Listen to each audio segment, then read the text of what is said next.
నమస్కారం voice of హిస్టరీకి స్వాగతం. Headlines చూద్దాం.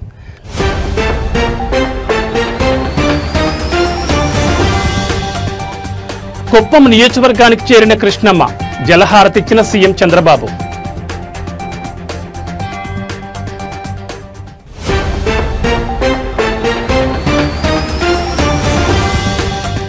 జనసేన పార్టీ బలోపేతంపై దృష్టి సారించిన పవన్ విశాఖ వేదికగా సేనతో సేనాని కార్యక్రమం.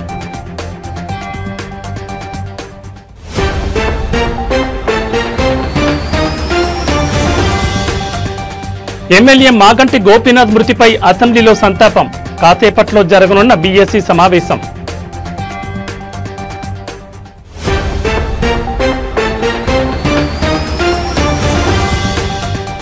అగ్ర నిర్మాత అల్లు అరవింద్ ఇంట తీవ్ర విషాదం. అల్లు అరవింద్ తల్లి కనకరత్నమ్మ కన్నుమూత.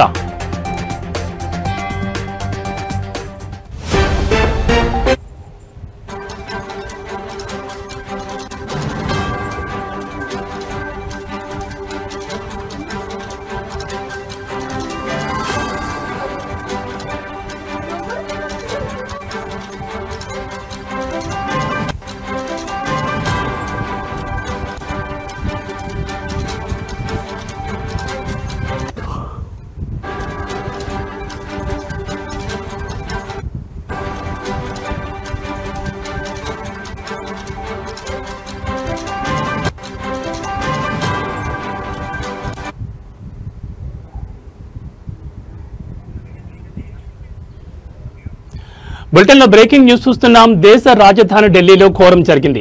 ప్రసాదం వివాదం కారణంగా ఒకరు హత్యకు గురయ్యారు. కొందరు వ్యక్తులు ఆలయ సేవకుని అత్యంత దారుణంగా కర్రలతో కొట్టి చంపేశారు. ఇందుకు సంబంధించిన దృశ్యాలు సీసీటీవీలో రికార్డ్ అయ్యాయి. ప్రస్తుతం ఈ వీడియో వైరల్ గా మారింది.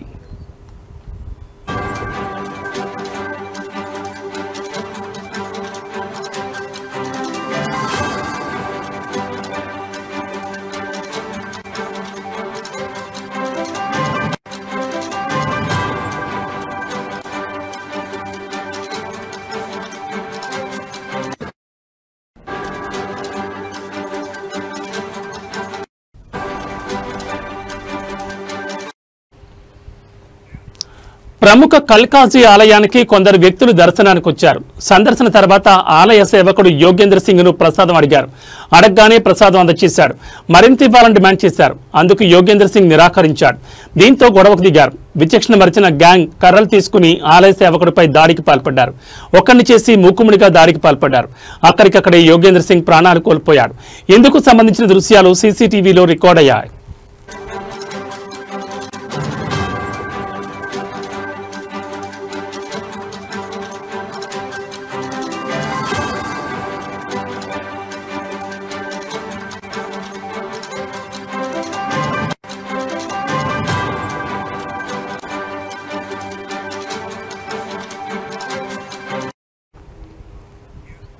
బాధితుడు ఉత్తరప్రదేశ్లోని హార్దోయ్ జిల్లాలోని ఫట్టేపూర్ గ్రామానికి చెందిన ప్రాంతానికి చెందిన యోగేంద్ర సింగ్ గా పోలీసులు గుర్తించారు.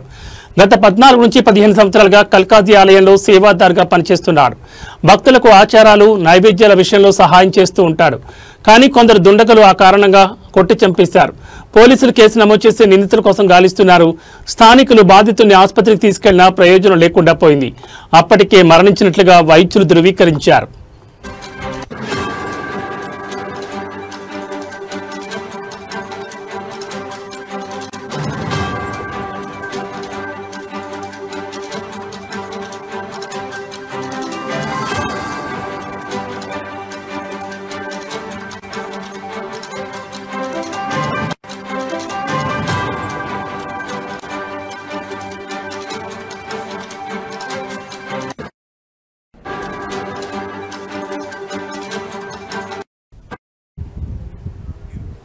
భారతీయ న్యాయ సంహితలోని సంబంధిత సెక్షన్ల కింద పోలీసులు కేసు నమోదు చేశారు. నిందితుల కోసం గాలిస్తున్నారు. దక్షిణపురి నివాసి అయిన 30 ఏళ్ల అతుల్ పాండే అనే నిందితుని స్థానికులు పట్టుకుని పోలీసులకు అప్పగించారు. మిగిలిన నిందితుల కోసం గాలిస్తున్నట్లు పోలీసులు పేర్కొన్నారు.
బులెటిన్లో మరో బ్రేకింగ్ న్యూస్ చూస్తున్నాం. కృష్ణమ్మ కుప్పానికి చేరుకుంది. కుప్పం నియోజకవర్గంలోని చివరి భూముల వరకు చేరింది.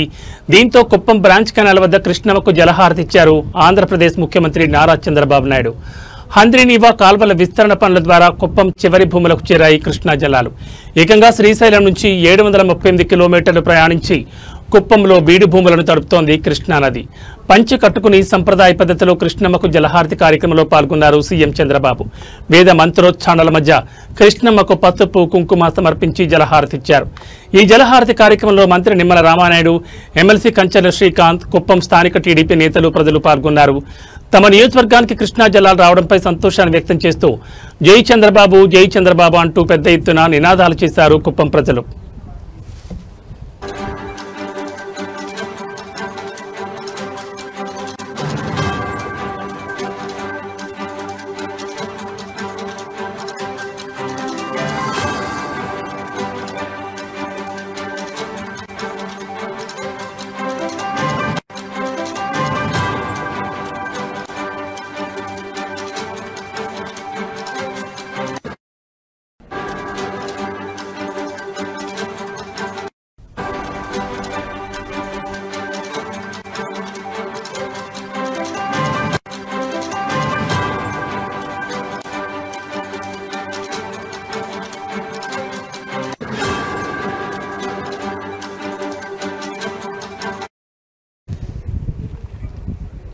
ఇక కుప్పంలో స్త్రీ శక్తి బస్సులో ప్రయాణించారు ముఖ్యమంత్రి చంద్రబాబు. మహిళలు రైతులతో కలిసి బస్సులో ప్రయాణించారు. కుప్పం బ్రాంచ్ కెనాల్ వరకు మహిళలు రైతులతో సంభాషిస్తూ బస్సులో ప్రయాణం చేశారు ఏపీ సీఎం. స్త్రీ శక్తి పేరుతో అందిస్తున్న ఉచిత బస్సు సదుపాయం ఎలా ఉందని మహిళలను అడిగి తెలుసుకున్నారు. తాము ఎక్కడికి వెళ్లినా ఇబ్బంది లేకుండా ఫ్రీ బస్సులో వెళ్తున్నామని ఆనందం వ్యక్తం చేశారు మహిళలు. చక్కటి సదుపాయాన్ని కల్పించారని, తమకు డబ్బులు ఆదా అవుతున్నాయని సీఎంతో చెప్పారు. హంద్రీనీవా ద్వారా కృష్ణా నీళ్లు తొలిసారి కుప్పానికి వచ్చాయి. కాలువలో నీళ్లు చూశారా, చెరువులు నిండాయా అంటూ చంద్రబాబు ఆరా తీశారు. తొలిసారి కుప్పానికి కృష్ణమ్మ వచ్చిందని చాలా సంతోషంగా ఉందని రైతులు, మహిళలు సీఎం చంద్రబాబుకు తెలిపారు.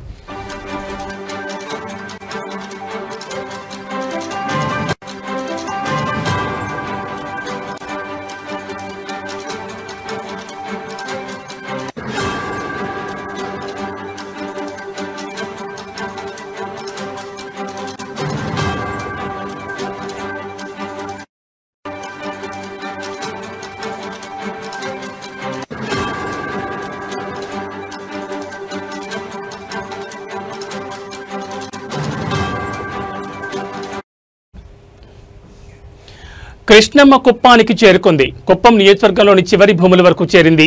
దీంతో కుప్పం బ్రాంచ్ కెనాల్ వద్ద కృష్ణమ్మకు జలహారతి ఇచ్చారు ఏపీ ముఖ్యమంత్రి నారా చంద్రబాబు నాయుడు.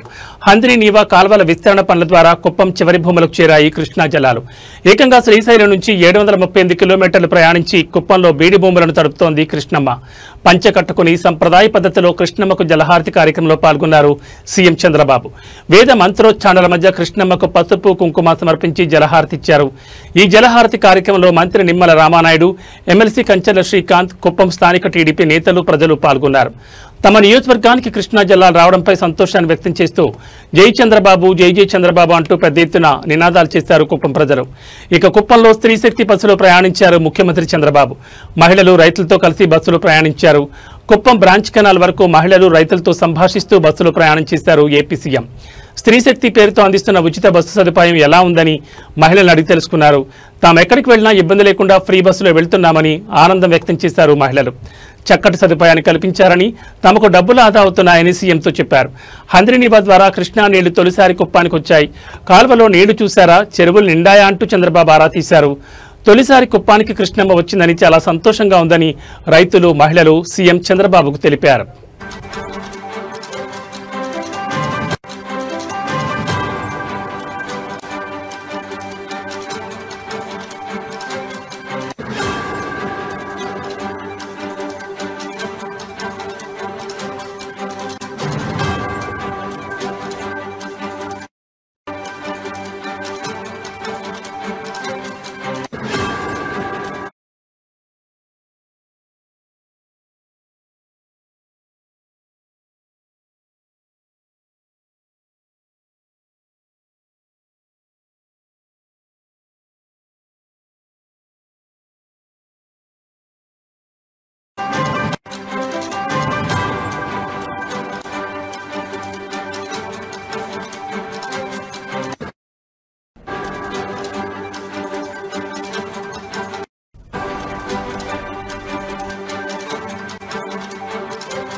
బులెటిన్లో మరో బ్రేకింగ్ న్యూస్ చూస్తున్నాం. ఆంధ్రప్రదేశ్లో కూటమి ప్రభుత్వం ఏర్పడిన తర్వాత ఓవైపు ప్రభుత్వంలో భాగస్వామిగా ఉంటూనే మరోవైపు పార్టీ బలోపేతంపై దృష్టి సారించారు జనసేన అధినేత AP deputy CM Pawan Kalyan.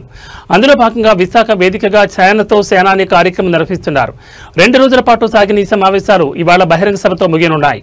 సేనతో సేనాని సభకు 2 తెలుగు రాష్ట్రాల నుంచి క్రియాశీలక కార్యకర్తలు హాజరు కానున్నారు. విశాఖ ఇందిరా ప్రియదర్శిని మైదానంలో సభా ప్రాంగణం కానుండగా సాయంత్రం 6 గంటలకు పవన్ కళ్యాణ్ ప్రసంగించనున్నారు. సభా వేదికకు అల్లూరు సీతారామరాజు ప్రాంగణంగా నామకరణం చేసింది జనసేన. పార్టీ భవిష్యత్తు, కూటమి నేతల మధ్య సఖ్యత, సుపరిపాలన వంటి అంశాలపై పవన్ ప్రసంగం కొనసాగనుండగా కూటమిలో భాగస్వామిగా ఉన్న పవన్ కళ్యాణ్ ప్రసంగంలో తన దూకుడు చూపిస్తారా లేదా అనేది ఆసక్తికరంగా మారింది.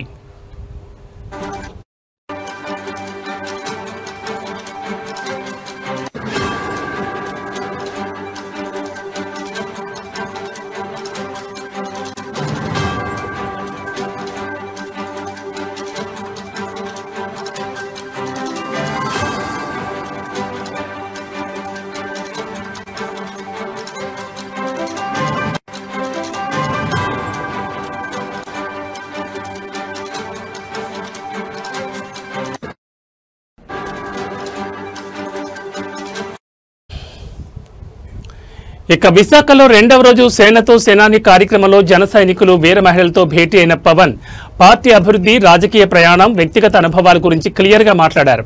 గత ప్రభుత్వం డబ్బులు పోగేసుకుంటే నేను మాటలు పోగేసుకుంటున్నానంటూ మొదలుపెట్టిన పవన్ కళ్యాణ్ జనసేన భావజాలమే తనను, కార్యకర్తలను ఒకే దగ్గరకు తెచ్చిందని అన్నారు. ఉద్దానం సమస్య తన దృష్టికి వచ్చిన తర్వాత అది కేవలం రాజకీయ సమస్య కాదు, సోషియో పొలిటికల్ కమిట్మెంట్తోనే పరిష్కారం సాధ్యమవుతుందని స్పష్టం చేశారు. సినిమా ద్వారా ప్రజలకు చేరువైన తనకు పార్టీ ఆవిర్భావం రోజుల్లో జనం తాకిడి ఫంక్షన్లా ఉండేదని గుర్తు చేసుకున్నారు. జనం మీద పడిపోవడం నాకు అడ్డంగా మారిందన్నారు. కానీ భావజాలం కోసం మీరు చేసిన త్యాగం వ్యక్తిగతం కాదు, పార్టీ కోసం చేసిన సమర్పణని పవన్ వ్యాఖ్యానించారు.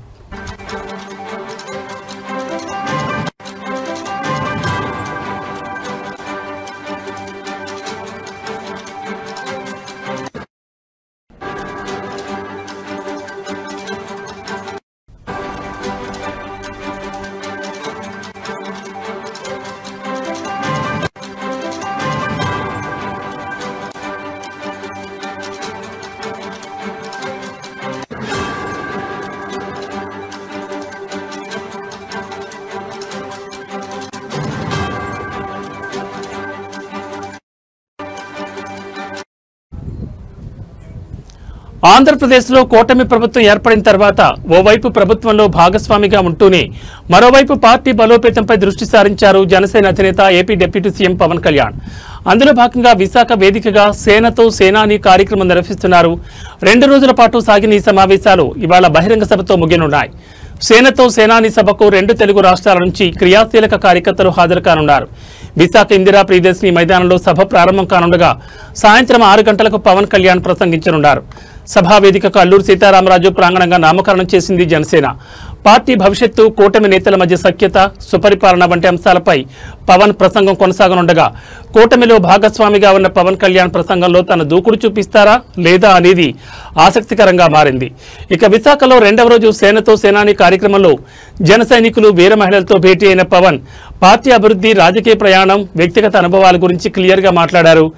గత ప్రభుత్వం డబ్బులు పోగేసుకుంటే నేను మాటలు పోగేసుకుంటున్నాను అంటూ మొదలుపెట్టిన పవన్ కళ్యాణ్ జనసేన భావజాలమే తనను, కార్యకర్తలను ఒకే దగ్గరకు తెచ్చిందని అన్నారు. ఉద్దానం సమస్య తన దృష్టికి వచ్చిన తర్వాత అది కేవలం రాజకీయ సమస్య కాదు, సోషియో పొలిటికల్ కమిట్మెంట్తోనే పరిష్కారం సాధ్యమవుతుందని స్పష్టం చేశారు. సినిమా ద్వారా ప్రజలకు చేరువైన తనకు పార్టీ ఆవిర్భావం రోజుల్లో జనం తాకిడి ఫంక్షన్లా ఉండేదని గుర్తు చేసుకున్నారు. జనం మీద పడిపోవడం నాకు అడ్డంకిగా మారిందన్నారు. కానీ భావజాలం కోసం మీరు చేసిన త్యాగం వ్యక్తిగతం కాదు, పార్టీ కోసం చేసిన సమర్పణని పవన్ వ్యాఖ్యానించారు.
బులెటిన్లో మరో బ్రేకింగ్ న్యూస్ చూస్తున్నాం. తెలంగాణ అసెంబ్లీ ప్రత్యేక సమావేశాలు రేపటికి వాయిదా పడ్డాయి. రేపు ఉదయం 9 గంటలకు అసెంబ్లీ ప్రారంభమవుతుంది. కాళేశ్వరం ప్రాజెక్టు అవకతవకలపై ఘోష్ కమిటీ ఇచ్చిన నివేదికపై అసెంబ్లీలో చర్చించబోతున్నారు. ఈ చర్చ ఆధారంగా ఎలాంటి చర్యలు తీసుకోవాలనే దానిపై ప్రభుత్వం నిర్ణయించనుంది.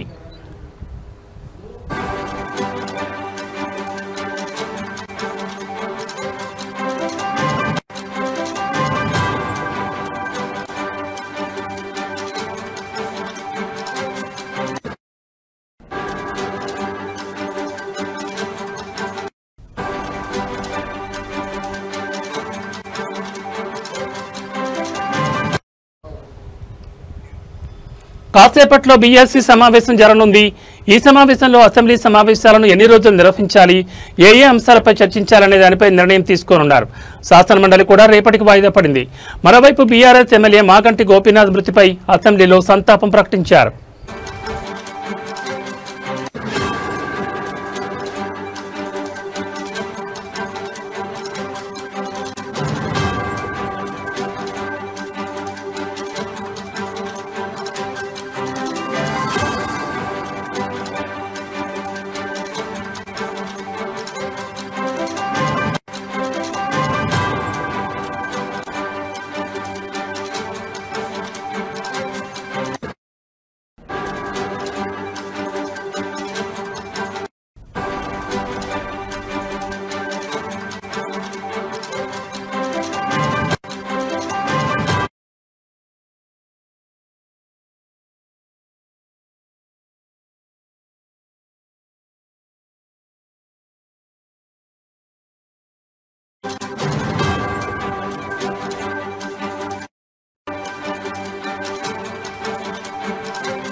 బులెటిన్లో మరో బ్రేకింగ్ న్యూస్ చూస్తున్నాం. కోవూరు పోలీస్ స్టేషన్లో 3వ రోజు కూడా లేడీ డాన్ నిడిగుంట అరుణ విచారణ కొనసాగుతోంది. ఈ ఉదయం అరుణను కోవూరు పోలీస్ స్టేషన్కు తీసుకొచ్చారు. ఆ సమయంలో అరుణ మీడియాతో మాట్లాడేందుకు ప్రయత్నించింది. కెమెరాలు పెడతారు కానీ నన్ను మాట్లాడిస్తే కదా అంటూ ఏదో చెప్తుండగానే పోలీసులు ఆమెను స్టేషన్ లోపలికి తీసుకెళ్లారు. అరుణను అడిషనల్ ఎస్పీ సౌజన్య, ఒంగోలు టౌన్ డీఎస్పీ రాయపాటి శ్రీనివాసరావు విచారించారు. ఇప్పటికే గత 3 రోజులుగా అరుణను పోలీసులు చాలా ప్రశ్నలు వేస్తారని తెలుస్తోంది. కూటమి ప్రభుత్వం కఠినంగా ఉన్న పోలీసులు కేసులు పెడుతున్నా డోంట్ కేర్ అనే లెవెల్లోని కిలాడి అరుణ ఉండడం చూసి బాధితులు అబే పోలీసులు రౌడీలను ఏమీ చేయలేరులే అని కామెంట్ చేస్తున్నారు.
బులెటిన్లో మరో బ్రేకింగ్ న్యూస్ చూస్తున్నాం. టాలీవుడ్లోని ప్రముఖ నిర్మాణ సంస్థ గీతా ఆర్ట్స్ అధినేత, అగ్ర నిర్మాత అల్లు అరవింద్ ఇంట తీవ్ర విషాదం నెలకొంది.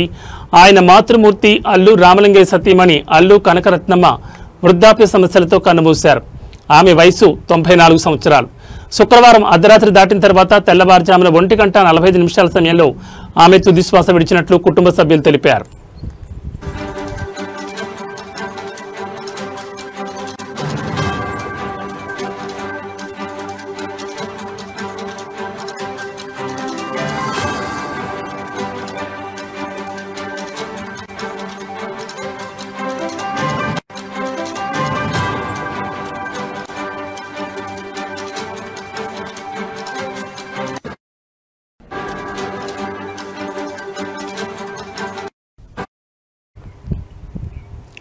ఈ రోజు ఉదయం 9 గంటలకు ఆమె పార్థివ దేహాన్ని అల్లు అరవింద్ నివాసానికి తీసుకొచ్చారు.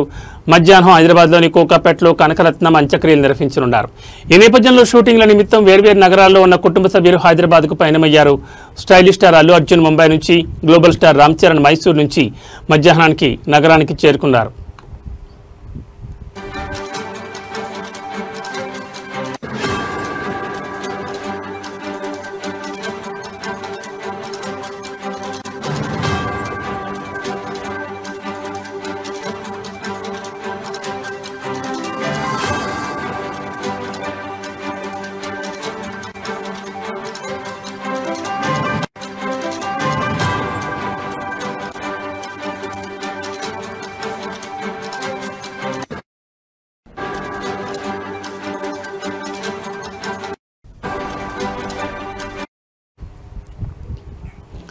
ప్రస్తుతం అల్లు అరవింద్, మెగాస్టార్ చిరంజీవి అంత్యక్రియల ఏర్పాట్లను దగ్గరుండి పర్యవేక్షిస్తున్నారు. మరోవైపు పవన్ కళ్యాణ్, నాగబాబు వైజాగ్లో ఒక బహిరంగ సభలో పాల్గొనాల్సినందున వారు ఆదివారం హైదరాబాద్కు వచ్చి అల్లు అరవింద్ కుటుంబాన్ని పరామర్శించనున్నట్లు తెలుస్తోంది.